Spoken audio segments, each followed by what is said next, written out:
என்னப்பா சொல்றீங்க? ரச்சிதா இப்ப 2வது மேரேஜுக்கு ரெடி ஆயிட்டாங்களா? அப்ப மாப்பிள்ளை யாரா இருக்கும்? அப்படிங்கிற கேள்விக்குரிய உடைக்கிற மாதிரி தான் இந்த செய்திக்கு போயிருக்கு. அத பத்தி இந்த வீடியோல முழுமையா பார்க்கலாம். சின்னத்திரையில ரொம்ப ஃபெமிலியரான கப்பல்னா ரச்சிதா தினேஷ் அவர்கள் தான். லவ் பண்ணி மேரேஜ் பண்ணாங்க.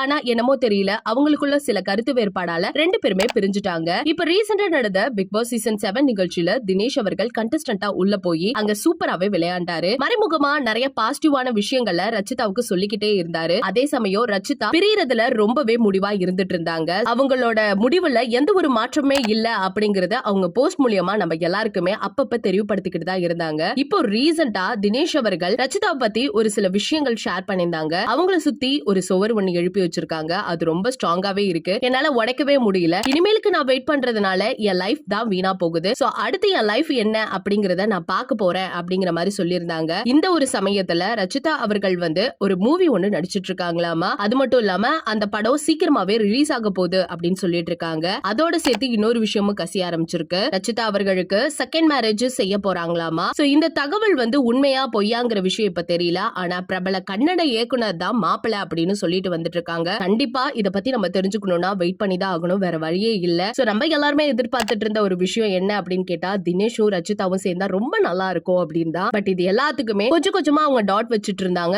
இப்ப முழுமையாவே வச்சுட்டாங்க அப்படின்னு தான் நம்ம சொல்லியே ஆகணும். சோ இந்த தகவலை பத்தி நீங்க என்ன நினைக்கிறீங்க அப்படிங்கறத பத்தி மறக்காம நம்ம கமெண்ட் செக்ஷன்ல ஷேர் பண்ணிக்கோங்க.